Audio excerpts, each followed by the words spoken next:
Ok, du coup, on va commencer. Donc, j'allais dire, j'invite sur scène, mais vous voyez, là, ils sont au taquet. Ils sont déjà là.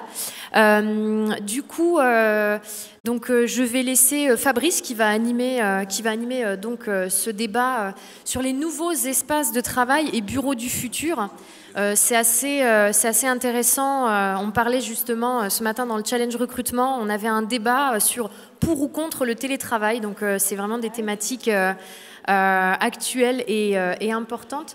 Donc je vais laisser la parole à Fabrice et puis peut-être présenter aussi rapidement nos intervenants cet après-midi. Merci à vous.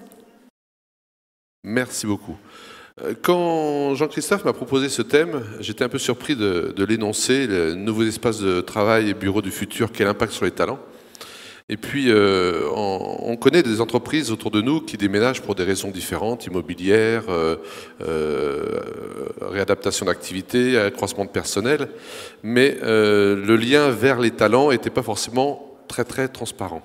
Donc j'ai préparé cette table ronde, j'ai eu des entretiens avec certains des speakers, et j'ai commencé à comprendre et à voir un petit peu comment le lien se faisait. Et donc je vous propose d'accueillir Véronique Poulard, donc Head of HR for Group Resources and Innovation Department de la Société Générale, Pierre-Emmanuel Roux, directeur du campus Thalès de Bordeaux, Yannick Bigot, directeur du conseil et capital humain de Deloitte, et Élise Breton, directrice de projet chez Archimage, agence d'architecture de bureaux tertiaires.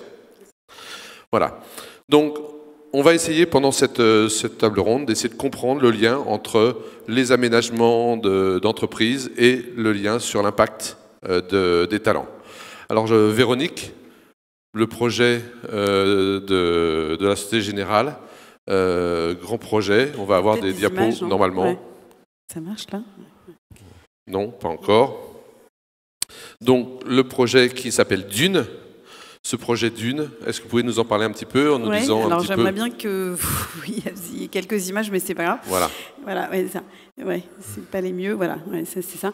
Donc le projet Les Dunes, au départ, c'est un projet économique de rééquilibrage entre le pôle Est et Ouest de Paris, puisqu'on était essentiellement à la Défense, et on avait un problème de place. Donc on s'est dit, voilà, il faut qu'on trouve un espace suffisamment grand et qui nous permette d'être résilients, etc. Et puis assez vite, finalement, il y a 2 ans et demi, ça s'est transformé en un véritable projet managérial, puisque une fois qu'on a réfléchi au-delà de ce rééquilibrage, on s'est dit mais qui est-ce qu'on va mettre dedans? Enfin, comment ça se passe? C'est quoi le sens de tout ça? Et assez rapidement, on a décidé d'en faire une technopole, c'est-à-dire que de rassembler toutes les équipes qui travaillent autour du digital, donc dans un nouvel immeuble, autour d'un projet de construction qui est un projet à la fois architectural, donc on a travaillé avec Anne Demiance sur ce projet, et un projet technologique, puisque c'est un immeuble dans lequel il y a beaucoup de facilités technologiques et avec des nouveaux espaces de travail, c'est-à-dire pas de bureaux, voilà, des espaces ouverts, des notions de flex office pour tout le monde, et du coup je dirais un aménagement qui est vraiment propice à des nouvelles façons de travailler, assez adaptées à la tech aussi. Et donc ça donne 5000 personnes donc dans ce pôle, dans ces immeubles et dunes. Donc il y a 6 dunes avec beaucoup de lumière, beaucoup d'ouverture. Enfin ça c'est le projet architectural qu'on a travaillé avec Anne. Donc des espaces qui sont à la fois très ouverts et en même temps il y a des quartiers. On a une 50aine de quartiers. Donc chaque personne est rattachée à un quartier prédominant avec un petit casier où on met quelques petites affaires. Et sinon, on peut s'installer où on veut en fonction des projets qu'on a à mener. Dans chaque quartier, dans chaque espace, il y a beaucoup de salles il y a je dirais des espaces très différents. Au-delà des bureaux, il y a des espaces de co-création, des petites salles, des moyennes salles, des grandes salles, enfin un peu de tout en fonction de ce qu'on a à faire. Il y a beaucoup de canapés, il y a des salles, il y a aussi au rez-de-chaussée une vallée, donc une vallée où on se rencontre avec, c'est vraiment un point, je dirais le centre névralgique des dunes, au rez-de-chaussée, au sous-sol. Voilà, donc il y a des infrastructures totalement renouvelées qui fait que on travaille différemment. Alors, ce projet, au-delà de ce que vous avez, des images que vous avez vues, c'est aussi beaucoup d'accompagnement managérial. C'est-à-dire qu'on a, d'abord, dans notre façon aussi de le concevoir, on a créé vraiment un collectif qui a décidé, selon le principe de concordance, c'est-à-dire vraiment, c'était pas du tout à la majorité.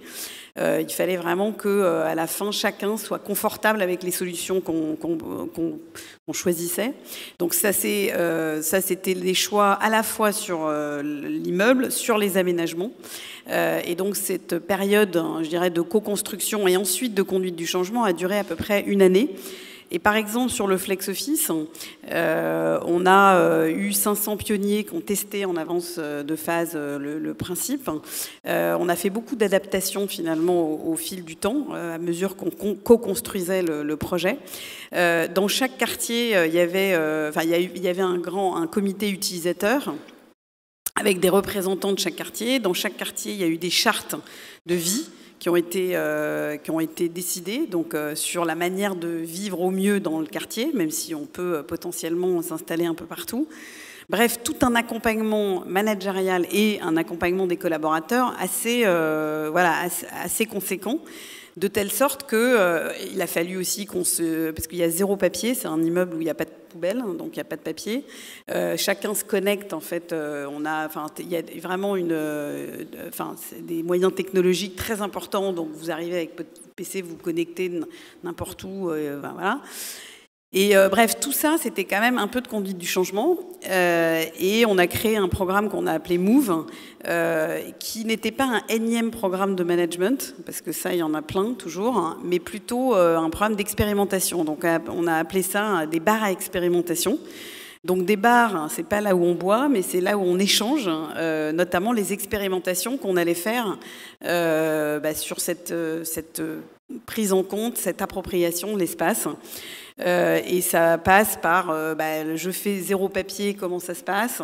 Ça se passe par finalement quand j'arrive dans mon espace, j'ai entre les personnes qui sont en flex, en télétravail, puisque nous on a 10 000 télétravailleurs, enfin il y a beaucoup de gens qui télétravaillent, en termes de management c'est un peu différent. Donc comment ça se passe? Vous parliez de télétravail. Est-ce qu'il y a un bureau pour un espace, une place pour chaque personne dans le... Alors oui, il y a une place. Nous on a un ratio 1 pour 1 dans le projet initial, donc c'est vrai que c'est plus facile peut-être. Ça a été assez facile de ce point de vue-là, mais néanmoins, au-delà de cette histoire de 1 pour 1, je pense que c'est vraiment des nouvelles façons de travailler qu'on a essayé et qu'on expérimente dès aujourd'hui, puisqu'on a déménagé maintenant il y a 1 an.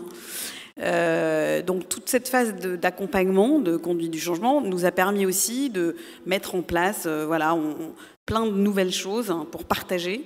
Donc on fait par exemple des feux de camp, alors ça a l'air un peu idiot, on n'est pas chez les scouts, mais où on partage nos projets dans des salles qu'on a à notre disposition. Il y a plein de choses différentes. Et à tel point que maintenant, quand on va à la Défense, ça nous semble... je ne sais même pas comment on fait pour travailler dans un bureau fermé, individuel, alors que... Avant, c'était le Moyen-Âge. C'est le Moyen-Âge. Et pourtant, je peux vous dire que moi, j'avais un bureau, en l'occurrence, au 35e étage, en face de celui du big boss de l'AEG. J'avais, 35 mètres carrés avec une vue sur tout Paris. C'était pas désagréable comme condition de travail. Mais il n'empêche qu'aujourd'hui, je trouve que c'est vrai que c'est un peu curieux. Ça demande beaucoup de changements. Mais je trouve que c'est très positif, y compris dans mon équipe. Moi, je dirige une 40aine de personnes sur Paris. Et vous avez un bureau? Non, j'en ai pas. Je suis en flex comme tout le monde. Et c'est vrai que je trouve que ça crée un rapport de parité. Ça induit de la parité, beaucoup plus de proximité. Après, il faut pouvoir aussi utiliser les espaces pour s'isoler quand on en a besoin. Mais il y a vraiment de multiples possibilités. Et c'est beaucoup plus ouvert. Et surtout, entre le télétravail et ça... si vous voulez, les premières fois, quand je suis arrivée dans les espaces où je retrouvais personne, etc., je me suis dit, oula, ça va être dur. Et si vous ne faites pas le pari de la confiance et du lâcher-prise, vous ne pouvez pas y arriver. Et si, en revanche, vous faites ce pari-là, c'est 10 fois plus agréable de travailler dans des conditions comme ça, où vous avez du mobilier Muto que vous aimeriez avoir chez vous, parce que c'est top, c'est hyper confortable, c'est beau. Enfin, franchement, c'est un très bel objet à regarder, enfin, voilà, et à vivre à l'intérieur, c'est super. Donc voilà, et je trouve que c'est plus du tout les mêmes façons de travailler en termes de hiérarchie, en termes de voilà. Et puis à partir du moment où on est en flex, on a de la liberté aussi, liberté de choisir à côté de qui on s'assied ou pas, à côté de qui on a envie de travailler. Enfin voilà, okay. Donc c'est vraiment très enthousiasmant en tout cas. Très bien. On reviendra après sur les retours d'expérience des collaborateurs. Yannick, pour Deloitte, le projet Majinga. Il l'a très bien fait, hein. J'étais en train de m'endormir et du coup, mais oui, c'est pour ça je voyais côté, il m'a récupéré. Non, alors du coup, c'est absolument passionnant et je trouve ça très, très drôle de voir qu'il y a beaucoup de choses qui viennent d'être dites et que j'aurais pu dire de la même manière. Le projet Majinga chez Deloitte, alors je vais prendre 2 casquettes pour le coup. Une casquette qui est notre projet de déménagement, je vais vous en dire 2 mots, et puis comment on accompagne effectivement nos clients sur ces sujets-là et qu'est-ce qu'on voit ailleurs. Donc sur notre déménagement de Neuilly à la Défense, on passe juste la Seine. Vous n'imaginez pas le psychodrame que ça peut représenter chez un certain nombre de collaborateurs de passer juste la Seine. Mais bon.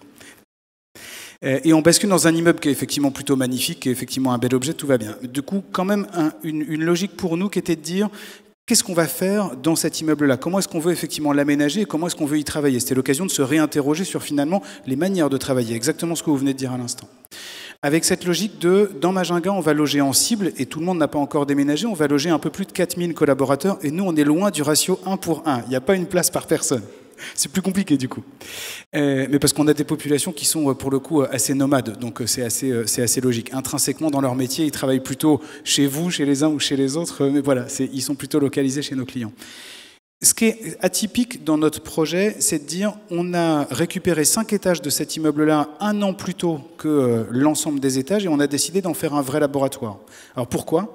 Parce que notre conviction, pour avoir accompagné beaucoup de clients, c'est qu'on n'arrive jamais du premier coup à trouver exactement ce dont on a besoin. C'est amusant quand on voit toutes les photos qui ont défilé, finalement, on n'a pas vu de toboggan, on n'a pas vu de locaux qui pourraient ressembler entre guillemets à Google, on est resté dans quelque chose qui est finalement assez sobre dans ce qu'on a regardé. La réalité, c'est que quand on embarque nos collaborateurs sur qu'est-ce que vous voudriez, tant qu'ils sont dans une phase de rêve qui est la phase de début, ils peuvent effectivement vous raconter des scènes de jeu. Mais quand ils expérimentent les choses, ils se rendent compte que c'est pas ça en réalité dont ils ont vraiment besoin au quotidien pour travailler de manière efficace. Et c'est bien ça effectivement qu'on a construit. On a embarqué 1000 collaborateurs dans nos nouveaux locaux et on leur a dit on va faire sur chaque plateau des configurations qui sont différentes. C'est un peu le luxe, hein, je vous l'accorde. Toutes les entreprises peuvent pas se le permettre. Mais pour le coup, on a vraiment dit on sait qu'on va se tromper. On a assumé qu'on allait se tromper. Et donc il fallait effectivement tester plein de configurations différentes pour que chacun puisse éprouver les choses, travailler dans les conditions nouvelles en se disant et du coup, de quoi j'ai vraiment besoin au quotidien et qu'est-ce qui est superflu et qu'est-ce qui est gadget. Le premier réflexe quand vous avez des ateliers de co-création, parce que tout le monde fait de la co-création dans ces projets-là, c'est de dire « Ah oui, je veux exactement ci, exactement ça ». C'est-à-dire globalement, ils plaquent des solutions de marché. Et ensuite, tout le travail, c'est de déconstruire finalement avec eux ce dont ils rêvent, entre guillemets, pour revenir à une réalité qui est ce dont ils ont besoin véritablement. Alors nous, on a une logique particulière, c'est on n'a pas du tout un bureau par personne, on est dans une logique de ce qu'on appelle un menu d'espace. On dit à chacun, en fonction de ta situation de travail, tu vas bouger dans la journée en fonction de ce que tu as à faire. Si tu as besoin de te concentrer, tu vas aller dans telle nature d'endroit. Si tu as besoin de passer un coup de fil, tu vas aller dans telle autre nature d'endroit, et chacun se déplace en fonction de ce qu'il a à faire. Un des éléments finalement qui est important là-dedans, c'est de dire co-construire avec les collaborateurs. Ça, effectivement, c'est quelque chose qui est absolument clé. Il faut prendre le temps d'aller jusqu'à déconstruire, finalement, en ayant testé véritablement toutes les nouvelles situations de travail. Un exemple, on a rêvé en disant, nous, les associés, c'est finalement les propriétaires du capital, c'est un peu les patrons. On les a mis sur certains des espaces dans des bureaux ouverts. Donc, ils partageaient effectivement les espaces avec tout le monde. C'était magnifique. Sauf que du coup, 80% des collaborateurs en veulent pas en fait. C'est-à-dire, au bout de quelques mois, ils ont dit non, remettez des cloisons autour de leur bureau parce que franchement, avoir mon patron dans mon dos qui regarde ce que je suis en train de faire, ça me va pas du tout. Et en plus, il est bruyant au téléphone parce que souvent, il parle fort et comme c'est un peu hiérarchique quand même comme organisation, personne lui dit est-ce que tu pourrais baisser d'un ton. Donc finalement, ils ont dit remettez effectivement des cloisons partout. Donc voilà, c'est co-construire, véritablement expérimenter les choses, parce que le rapport finalement à l'espace, la fameuse proxémie, l'étude du rapport à l'espace, voilà, il est très différent en fonction d'une personne et une autre. On nous parle souvent de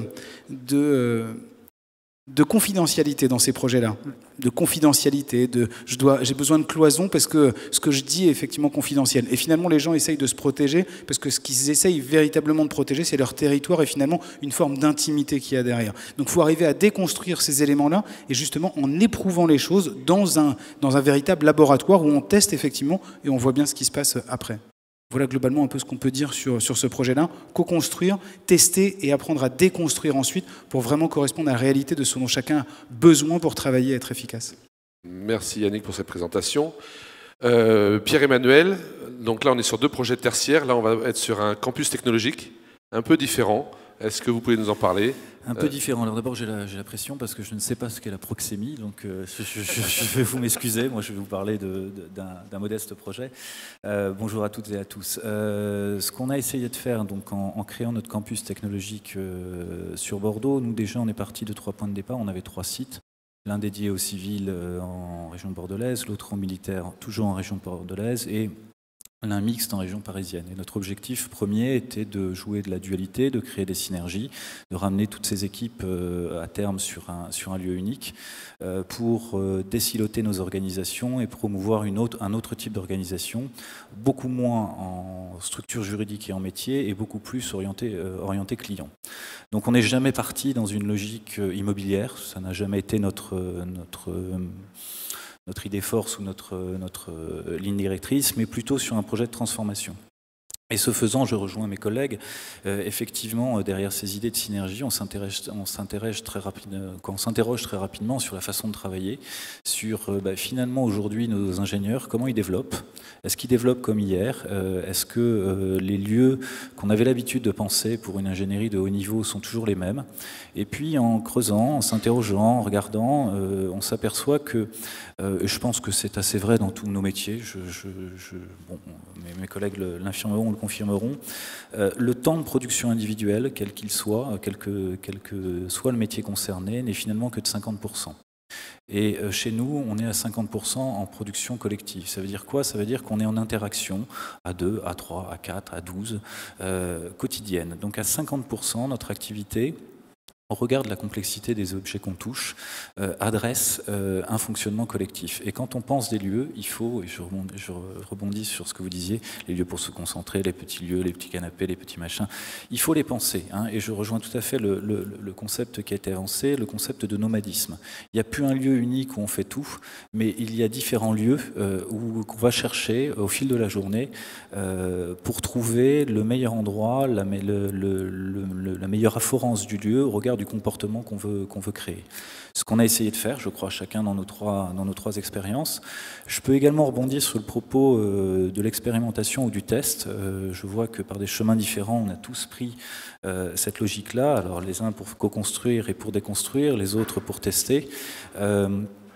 Moi également, j'ai testé tous les concepts que j'ai voulu mettre en place sur ce nouveau campus en disant à chaque équipe, vous êtes responsable du test d'un concept. Je n'ai jamais fait contester l'ensemble du concept. Je ne voulais pas qu'on vienne juger de la pertinence ou de la non-pertinence du projet, mais qu'on vienne me faire un retour d'expérience sur oui, c'est un intérêt de ne pas faire du rangement au poste, oui, c'est un intérêt de créer des zones de flexibilité, oui, c'est un intérêt de créer une zone de coopération, oui, c'est un intérêt. C'est un immense avantage, c'est que vous pouvez, en termes de conduite du changement, partitionner votre conduite du changement, accélérer sur tel ou tel item et freiner sur tel ou tel item quand il s'agit de déconstruire ou de reconstruire un peu plus rapidement. Et ça a également l'immense avantage de permettre de ne jamais être porteur de la communication. Et je crois que dans ces projets, je rebondis sur votre terme de co-construction, l'idée est de faire émerger une solution qui corresponde à vos organisations de travail. Pas à celle de Deloitte, pas à celle de Thales, pas à celle de la Société Générale, mais à celle que vos équipes vous renverront. Et quand vous commencez à organiser la parole vis-à-vis de vos salariés, par les salariés eux-mêmes, ceux qui ont vécu le test et qui témoignent aux autres salariés de oui ça marche, non c'est pas pertinent, oui c'est pertinent pour telle et telle raison, en termes de conduite du changement, vous gagnez des années. Puisque vous partez, moi j'avais un frein absolument énorme, j'avais 80% de personnes en bureau fermé, que j'allais basculer pareil dans un bureau ouvert. Je ne vous dis pas le début du projet dans une organisation industrielle comme Thales. Il y avait un certain nombre de partenaires sociaux qui venaient nous expliquer que forcément, on n'avait pas totalement compris ce que voulait dire le terme qualité de vie au travail dans les organisations projetées. Et finalement, on en arrive à des gens qui sont impatients de s'installer parce qu'on ne va pas leur changer leurs conditions de travail, on va leur offrir un nouvel environnement pour qu'ils soient plus performants. Et ça, c'est complètement différent. Voilà. Merci Pierre-Emmanuel. Élise, alors, agence d'architecture d'intérieur, tertiaire, un slogan que j'ai vu sur votre site, des espaces de travail où l'émotion enrichit la fonction. La fonction, tout à fait. Bonjour à tous. Oui, on est une société d'aménagement de bureaux qui a été créée il y a 27 ans par Alexandra Coric. Et c'est vrai que pour nous, il est très important que l'émotion participe au projet, puisque un projet immobilier, on le sait, ça ne va pas juste être mettre des personnes dans des mètres carrés. Il va falloir discuter, découvrir, aller chercher l'essence de chaque entreprise pour les aménager au mieux. Donc, il y a tout un travail de programmation qui est très très importante, d'observation, d'atelier, d'échange, pour essayer d'imaginer au mieux le bureau, votre bureau de demain. On l'a vu dans les 3 exemples, il n'y a pas une méthode pour toutes les entreprises, c'est vraiment... Non, c'est la grosse difficulté de notre travail, c'est qu'on va essayer de ne pas calquer le bureau d'un tel sur le projet suivant. C'est que notre phase d'observation et d'échange est primordiale.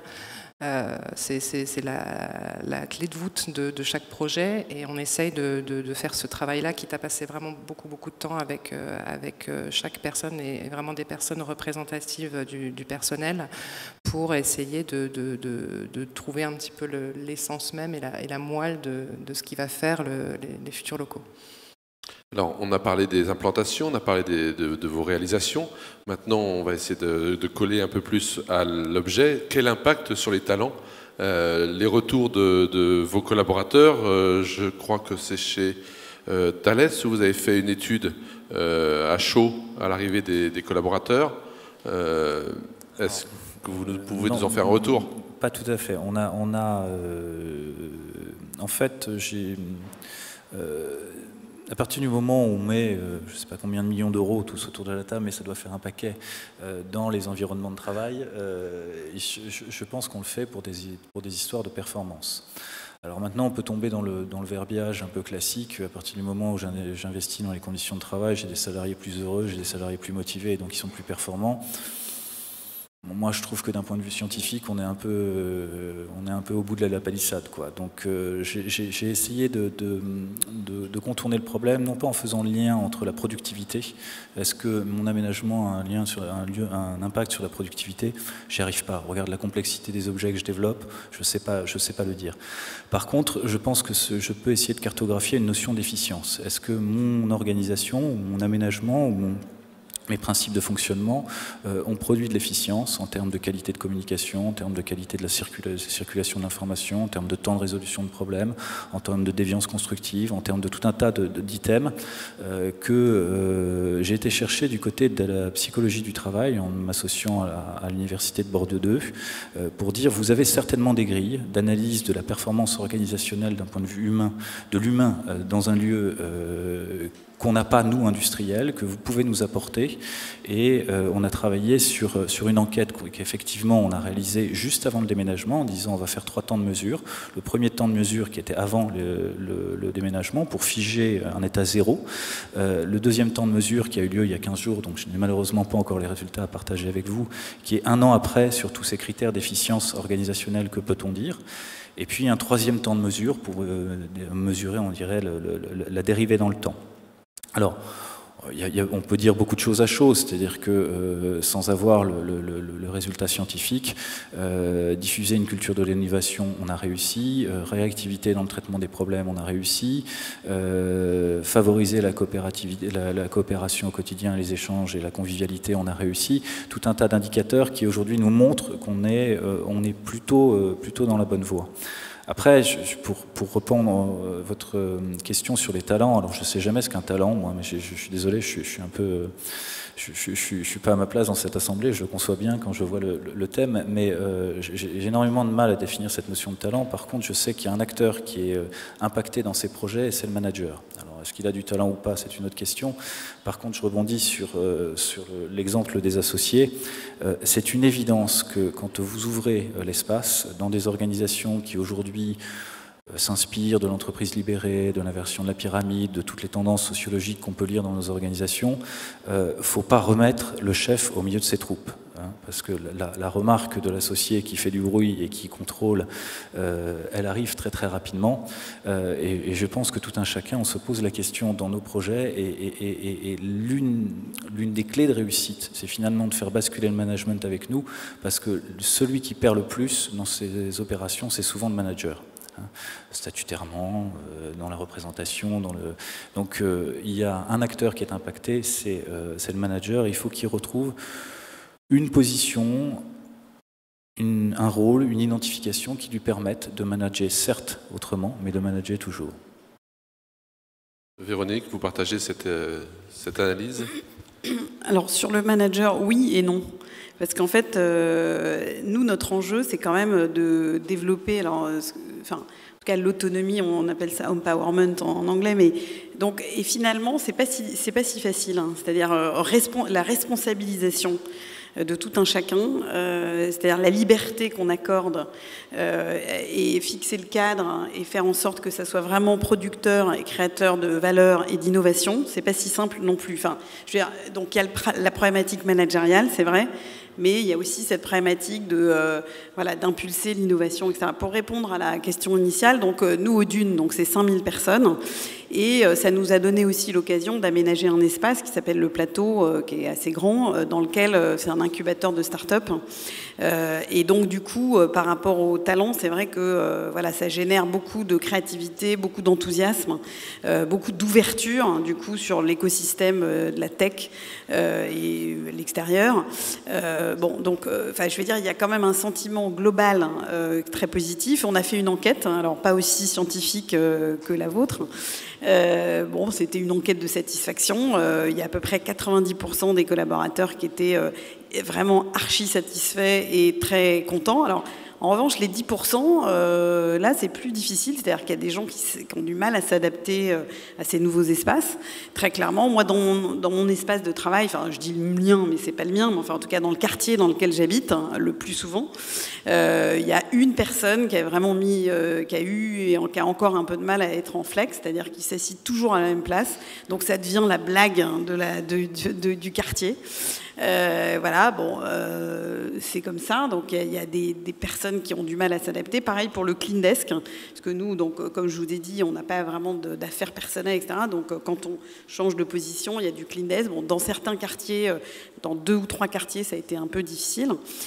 Voilà, mais au-delà de ça, donc ce qu'on a fait, au-delà de l'enquête de satisfaction, hein, qui était il y a beaucoup de fierté, beaucoup de satisfaction globalement.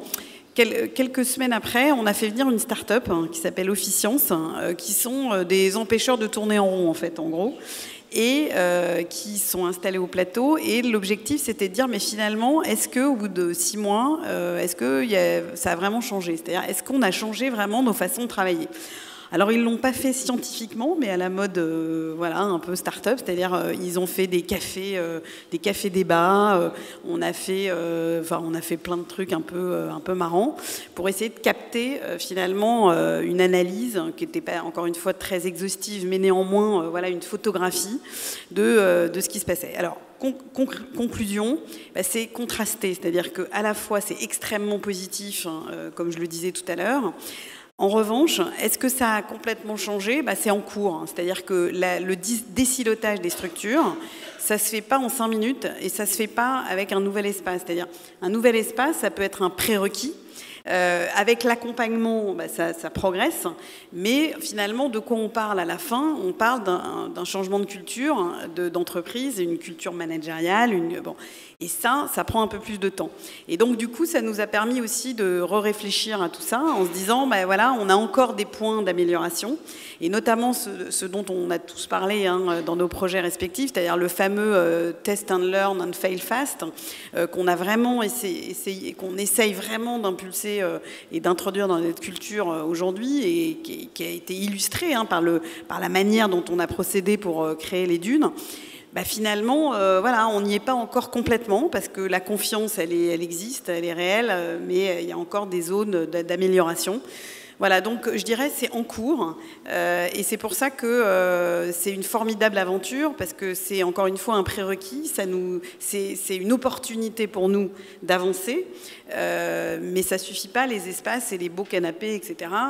C'est un changement de mindset aussi, et ça s'accompagne plus dans la durée, et en tout cas pour nous c'est en cours. Après, sur les talents, oui, ça nous permet d'attirer quand même des talents, ça c'est sûr. Dans la tech, nous on recrute à peu près 1000 personnes par an, donc c'est énorme, pas que aux dunes, mais quand même une grande majorité. Donc oui, ces espaces de travail comme ça, je pense que c'est quand même plus porteur que des bureaux fermés où on se casse les pieds. Donc oui, voilà, il y a de la joie, il y a de l'énergie, et ça c'est quand même sympa. Yannick, retour des collaborateurs. Et est-ce que ces projets-là, à partir du moment où on met le doigt dans l'engrenage, c'est pas un projet qui doit évoluer en permanence? Si, je rejoins effectivement tout ce qui a été dit. C'est sûrement pas en un jour effectivement qu'on fait les choses. Moi, j'aurais tendance à dire les espaces en tant que tels m'intéressent pas beaucoup. C'est effectivement un levier sur lequel on agit, mais j'ai tendance à dire sur un projet autour des modes de travail, il va falloir agir sur 3 choses. Les outils, parce que si vous mettez des espaces sans les outils, ça va pas marcher. Des espaces, c'est effectivement un élément qui est clé, et c'est clairement un accélérateur. Et puis les pratiques qui vont derrière, notamment effectivement les pratiques managériales. Si vous oubliez un des 3, globalement votre projet il va pas changer grand-chose. Deuxième élément de réponse, c'est il y a le gain qu'on en tire, puis il y a surtout le risque à ne pas faire. J'ai tendance à faire une espèce de balance entre ce que je peux en tirer, mon retour sur investissement sur un projet comme celui-là, ok, très bien, mais il y a surtout le risque à ne pas faire. Et j'aime beaucoup l'exemple, parce qu'on a vécu la même chose, de dire, et quand les gens reviennent dans l'ancien site, qui voient ces bureaux cloisonnés, etc., mais ils sont quasiment en panique. Il y a cette idée de dire, mais comment est-ce qu'on a fait pour travailler là-dedans? Ces mêmes locaux que parfois, une semaine avant, ils refusaient de quitter parce que c'était terrible pour eux. C'était un chemin, sauf qu'ils ne feraient pas le retour arrière. Donc il y a quand même cette idée de, dès que les gens ont commencé à y goûter, à ces nouveaux espaces et à ces nouvelles manières de travailler, quelque chose de plus ouvert, ils ne veulent plus revenir en arrière. Notre risque, c'est de dire, est-ce que finalement, dans une logique économique, de dire, est-ce que vraiment je vais y gagner quelque chose, et qu'on ne se pose pas la question du risque à ne pas faire vis-à-vis des nouvelles générations qui arrivent, des nouveaux collaborateurs qui arrivent, qui n'entendront pas d'avoir des modes de fonctionnement, pas seulement des espaces, mais des modes de fonctionnement qui étaient des modes anciens. Et après, juste pour répondre de manière chiffrée, quand on se pose la question de est-ce que cette nature de projet, ou en tout cas de jouer sur les modes de travail, outils, espaces pratiques, je ne me limite pas aux espaces, ça apporte de la productivité en plus. Je vais vous prendre un exemple simple.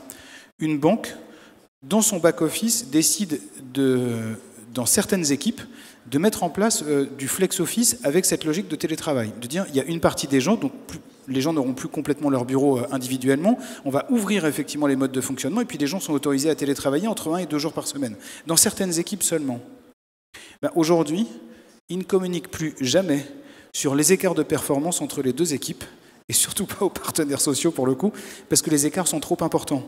On dépasse les 30% d'écart de performance entre 2 équipes qui font la même chose, avec les mêmes profils, avec les mêmes individus, juste parce qu'on a joué sur la manière de travailler ensemble. Pas juste sur les espaces, mais sur les outils, les espaces et effectivement les pratiques. On a joué sur les modes de travail, on a gagné jusqu'à 30% sur des périmètres exactement identiques. Impressionnant. Dans les clients qui viennent vous voir dans votre agence, quels sont les moteurs au départ? Est-ce que c'est un moteur immobilier? Est-ce que c'est un projet managérial qui est déjà imaginé?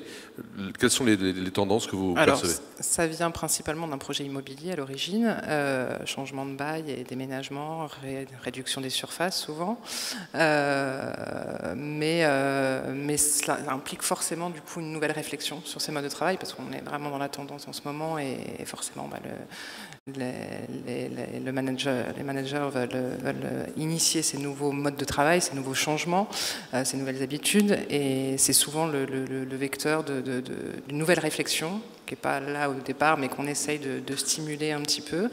Je voudrais juste revenir aussi sur une chose, c'est qu'on parle d'efficience, d'efficacité, de collaborateurs qui sont contents ou pas, des déménagements, mais une notion de fierté aussi. Là, on a déménagé Danone il n'y a pas très très longtemps, on a réaménagé leurs locaux à Boulevard Haussmann, et on a eu un chiffre qui est ressorti, c'est 95%.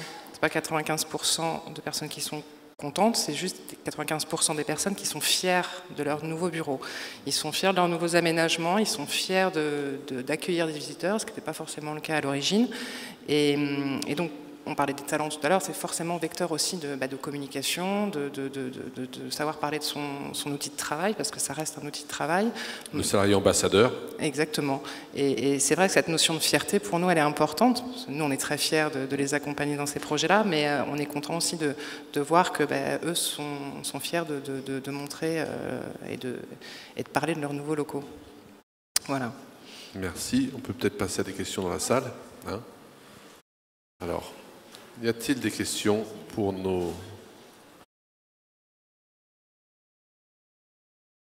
Vous parliez que en fait, finalement, l'espace était qu'un prétexte, qu'il fallait que ce soit accompagné par des pratiques managériales.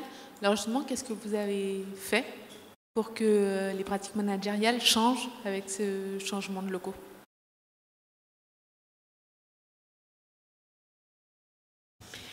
Alors, nous, concrètement, déjà, on a défini, on a co-défini, d'ailleurs, ce qu'on voulait. Bon, ça a l'air de rien, mais c'est quand même déjà quelque chose. Au niveau immobilier ou au niveau managérial ? Pardon ? Au niveau immobilier ou au niveau managérial ? Au niveau immobilier ou au niveau managérial ? Non, au niveau managérial, puisque c'était votre question. Voilà, et donc on s'est dit, ce qui est vraiment très important pour nous, il y a 3 choses. Il y a l'aspect collectif, vraiment, parce qu'on trouvait que c'était un enjeu pour nous de se désiloter de plus en plus, surtout dans la tech et dans le digital. Il y avait un aspect d'empowerment dont on a parlé, que j'ai évoqué tout à l'heure. Qu'est-ce que ça veut dire ? Ça veut dire redonner la responsabilité aux collaborateurs sur pas mal de sujets. Ça veut dire aussi une posture managériale très différente.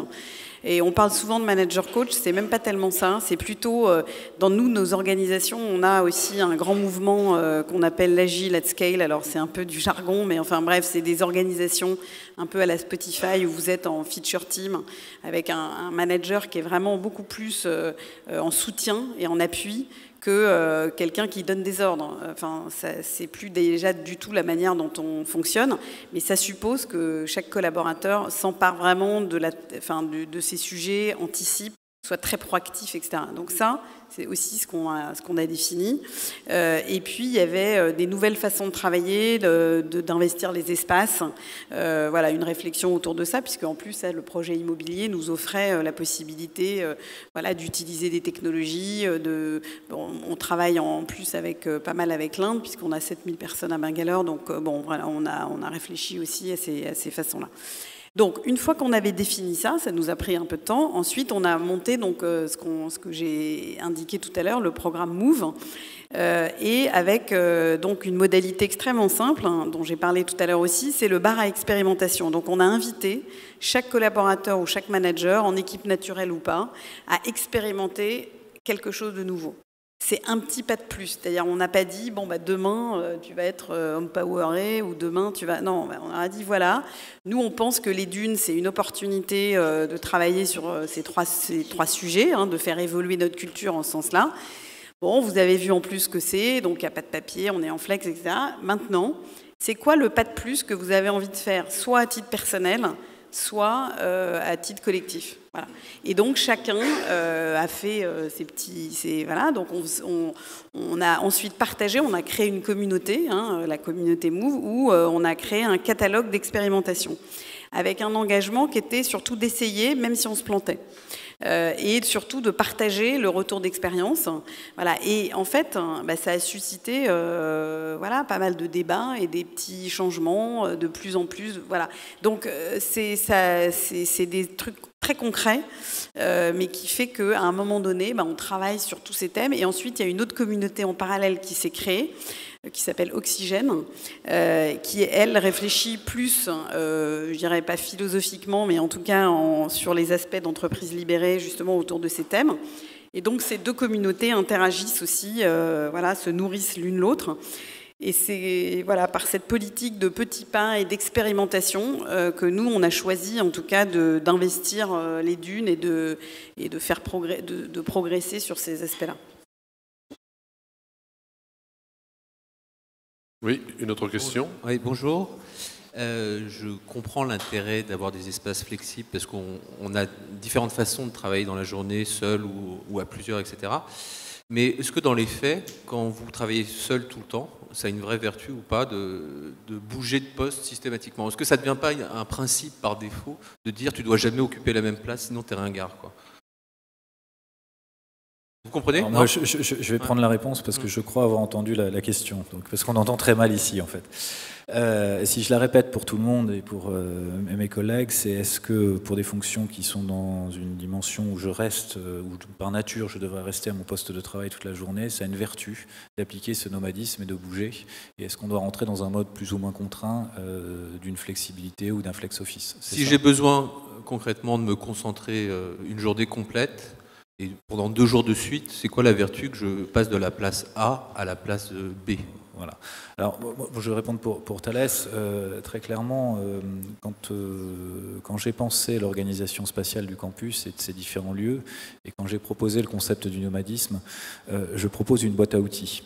Charge à chacun d'utiliser l'outil s'il a besoin d'utiliser l'outil. Et puis, si je prends l'image, si il a envie de prendre la clé de 12 pour desserrer un éclou de 14, c'est son problème. Moi, mon boulot, c'est d'offrir un panel de solutions qui permettent à chacun, en fonction de son rapport, et il y a une notion très importante à comprendre dans ces aménagements, son rapport à l'intimité. Certains vont avoir besoin d'une intimité visuelle. Je n'ai pas envie qu'on voit ce qu'il y a sur mon écran. Une intimité acoustique. J'ai besoin, pour des raisons de charge cognitive, de m'isoler. Une intimité managériale. J'ai besoin de m'éloigner de mon manager. Bref, il y a différentes formes d'intimité et différents modes de travail qui font que les uns et les autres, en tout cas à Thalès, peuvent ou pas utiliser la boîte à outils qu'on leur offre. Par contre, par rapport à la question que vous me posez, un de mes échecs, très clairement, c'est que pour des raisons de croissance, on a fort heureusement eu une belle croissance sur ce campus, et on est aujourd'hui sur un établissement qui devait accueillir 2600 personnes et qui est à quasiment 3000. Donc on a dû faire tomber quelques concepts qu'on avait pensé utiles au démarrage d'installer, et notamment le concept que j'avais utilisé de bibliothèque, qui était le lieu, le rapport à notre enfance, ou en tout cas à notre adolescence, ou en tout cas à la mienne, qui allait dans un lieu où c'était une zone silence, où ma charge cognitive était complètement dédiée à une forte concentration. Et il y a une dame qui dit chute, oui, mais elle est beaucoup plus avenante que celle qui disait chute dans mon adolescence. C'est parce que je me suis occupé de... Ceci étant dit, je crois qu'ouvrir les espaces apporte énormément de fluidité, de convivialité, de création, de créativité, d'innovation. En même temps, sur certains temps, et notamment peut-être des temps que vous évoquiez, l'espace ouvert n'est pas la meilleure des configurations. En fait, et l'entreprise doit permettre ces zones de concentration. Ma question, c'est pas espace privé versus open space, parce que je crois aux vertus de l'open space, j'ai pas de problème, mais c'est est-ce qu'il faut forcément bouger d'espace quand on a besoin de faire la même chose, sauf pour casser les silos entre les services, à la limite. Non, ce principe de flex, il faut qu'il soit vecteur d'aide au travail. Si, comme vous le disiez, il faut qu'il y ait les outils, les différents endroits et les différentes configurations qui favorisent des échanges ou, à l'inverse, la concentration. Je pense qu'il n'y a aucune obligation. Les personnes ne vont mettre des pics sous les sièges de chacun pour que jour par jour, ils changent de fauteuil. Il faut que ce soit vraiment que ce soit vecteur j'aime pas utiliser ce mot-là, mais de performance. Et s'il n'y a pas d'utilité, après, il n'y a pas de sens. Et j'ai une deuxième question, après je lâcherai le micro. Les partenaires sociaux n'aiment pas toujours les déménagements, et notamment les open space. Là, on assiste à des cas où il y avait un poste pour un poste. Quand vous limitez le nombre de postes et que ça a la vertu de développer le télétravail, moi je pense que c'est quelque chose que peuvent entendre les partenaires sociaux, mais pas toujours. Vous avez moi j'ai présenté un projet la semaine dernière, tout s'est bien passé, j'ai eu mes votes, etc. Donc tout va bien. Mais on a quand même des freins très forts des partenaires sociaux historiques sur des espaces de travail nouveaux, modernes, avec des calculs hyper archaïques de je compte le nombre de bonhommes, le nombre de mètres carrés, etc. Et puis les salles de réunion, je ne les compte pas parce que ce n'est pas des espaces de travail. Bah, dans ces cas-là, autant supprimer les salles de réunion, quoi. Vous voyez beaucoup de freins comme ça autour de vous? Alors, je vais citer l'exemple de Danone, pour le coup, où donc, il y a eu énormément d'échanges avec les RH. On a rencontré 15% de la population sur 350 personnes. Et il s'est avéré qu'en fait, il n'y avait que 60% des bureaux qui étaient occupés. Donc les 40% restants, c'était des postes vides. Donc on n'a pas supprimé les 40 postes de bureaux restants, bien entendu, mais on est parti sur 7 bureaux pour 10 personnes, en privilégiant des espaces annexes, comme on évoquait tout à l'heure, avec d'autres fonctions, des espaces d'alcôve, de concentration individuelle, de concentration à plusieurs, des salles de réunion, ce qui manquait énormément. En fait, tous les gens étaient plus souvent en réunion qu'à leur poste. Donc tout ça, ça a été remélangé, remalaxé pour essayer d'analyser au mieux l'efficacité de chaque espace. Et il s'est avéré que du coup, le flex est venu assez intuitivement, en fait. Ça n'a pas été une demande managériale, ça a été le fruit de justement toute cette analyse-là. Donc après, encore une fois, c'est pas une obligation. Sur les partenaires sociaux, voilà. Donc oui, nous on a eu énormément de discussions, bon, diverses et variées. Enfin, le mieux qui m'est arrivé, c'est que je suis passée en CHSCT, donc justement sur le programme dont je parlais là tout à l'heure sur Move, où j'expliquais, c'est formidable, regardez ces nouveaux espaces, voilà, puis l'empowerment, l'autonomie, etc. Et là, donc il y en a qui disaient ouais, c'est pas mal et tout, et d'autres qui m'ont dit mais madame, nous, l'empowerment, là, votre machin, on n'en veut pas, nous, on veut exécuter, on veut rien changer, on veut rien changer. Et alors, oui, il y a quelques récalcitrants, et en même temps, donc on a signé pas mal d'accords, nous, avec les partenaires sociaux, ça a duré à peu près 1 an et demi, 2 ans, et aujourd'hui, c'est quand même les premiers à être plutôt satisfaits, même si, ils ne le crient pas non plus trop, mais ils ont quand même beaucoup évolué. Ils sont en revanche, et là vous avez raison, très vigilants sur le taux de flex, parce qu'on a d'autres projets maintenant d'être en flex à la Défense, avec, on aurait eu quand même des envies un peu différentes. Là, c'est encore des grosses discussions.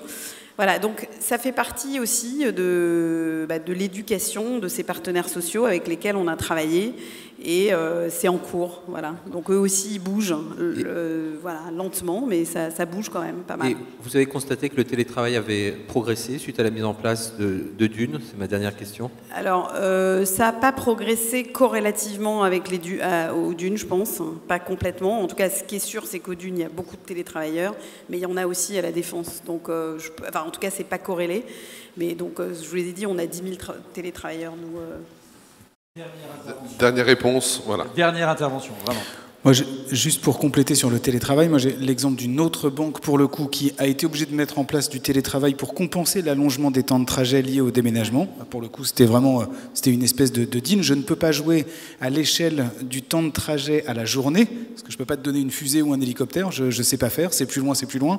Par contre, je peux jouer à la maille de la semaine. Donc du coup, c'est de dire, tu vas te déplacer 4 fois au lieu de 5, du coup, tu vas effectivement, en moyenne, te déplacer à peu près la même chose dans la semaine. Là, et ça rebondit avec votre question autour du management, les premiers freins, c'est effectivement les managers. Et souvent, sur ces espaces-là, effectivement, les managers, ils sont perdus. Parce que le jeu, c'est vraiment que chacun va travailler dans cette nature d'espace-là en fonction de ce qu'il a à faire. Et ce qu'il a véritablement à faire, il le fait là où il a ce dont il a besoin pour le faire. Si c'est chez lui qui doit, entre guillemets, se concentrer le mieux, il va bosser, entre guillemets, de chez lui. Pour le coup, ça interroge le manager dans sa manière de piloter la performance. Le sujet, il est bien là. C'est-à-dire les collaborateurs, immédiatement, ils voient leur gain, entre guillemets. J'y retrouve, entre guillemets, je reprends la main sur mon organisation de travail. C'est plus, entre guillemets, l'immeuble qui définit mon mode de travail, mais c'est bien moi qui reprends la main, donc ils y voient bien du bénéfice, et le manager, il voit bien, entre guillemets, une partie de ce qu'il y perd. Ça l'oblige à devenir un meilleur manager, pilotant davantage, effectivement, la performance. C'est bien eux qu'il va falloir accompagner, effectivement, sur ce sujet-là, pour le coup. Merci. Merci beaucoup pour cette réponse. Merci à nos speakers.